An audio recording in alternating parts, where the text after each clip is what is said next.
믿음이 약한 사람을 받아들이고 논란이 있는 문제에 단언을 내리지 마십시오. 자기가 가지고 있는 믿음에 따라 모든 음식을 먹는 사람이 있지만 믿음이 약하여 채소만 먹는 사람도 있습니다. 모든 음식을 먹는 사람은 채소만 먹는 사람을 업신여기지 마십시오. 또 채소만 먹는 사람은 모든 음식을 먹는 사람을 비난하지 마십시오. 이는 하나님께서 그를 받으셨기 때문입니다. 여러분이 누구이기에 남의 종을 판단하십니까? 그가 서 있든지 넘어지든지 그것은 자기 주인이 관여할 문제입니다. 종이 서 있게 된다면 그것은 주님께서 그를 서게 할 수 있기 때문입니다. 어떤 날을 다른 날보다 더 중요하다고 생각하는 사람이 있는가 하면 모든 날이 다 같다고 여기는 사람도 있습니다. 이럴 경우 사람마다 자기 마음에 확신이 있어야 합니다.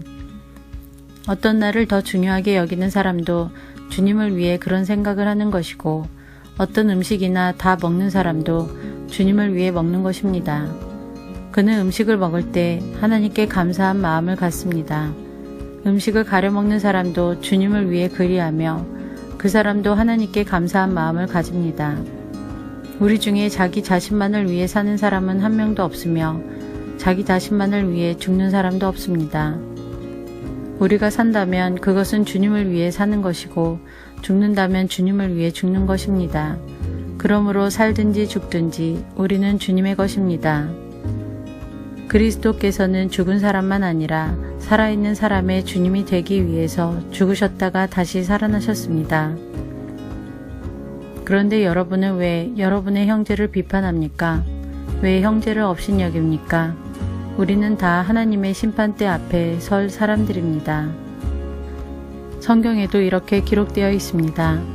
주님께서 말씀하시기를 내가 살아있나니 모든 무릎이 내 앞에 꿇을 것이요 모든 혀가 하나님께 자백할 것이다.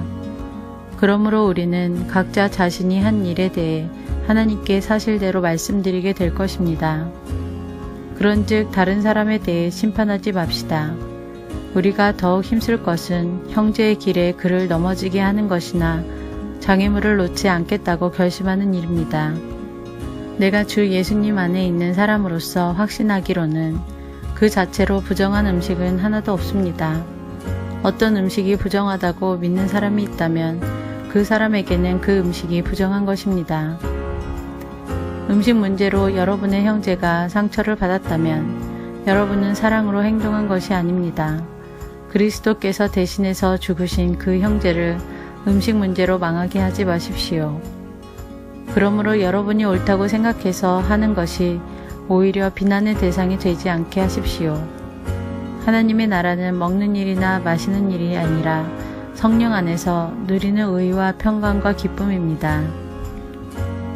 이런 마음으로 그리스도를 섬기는 사람은 하나님을 기쁘시게 하고 사람들에게도 인정을 받습니다. 그러므로 우리 모두 화평함을 이루는 일과 서로 덕을 세우는 일에 힘씁시다. 음식 문제로 하나님의 일을 무너뜨리지 않도록 합시다.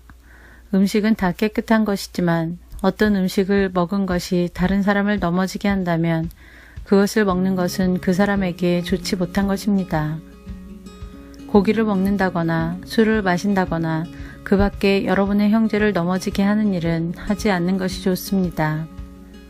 여러분에게 어떤 신념이 있다면 그것은 여러분과 하나님 사이의 일로만 간직해 두십시오.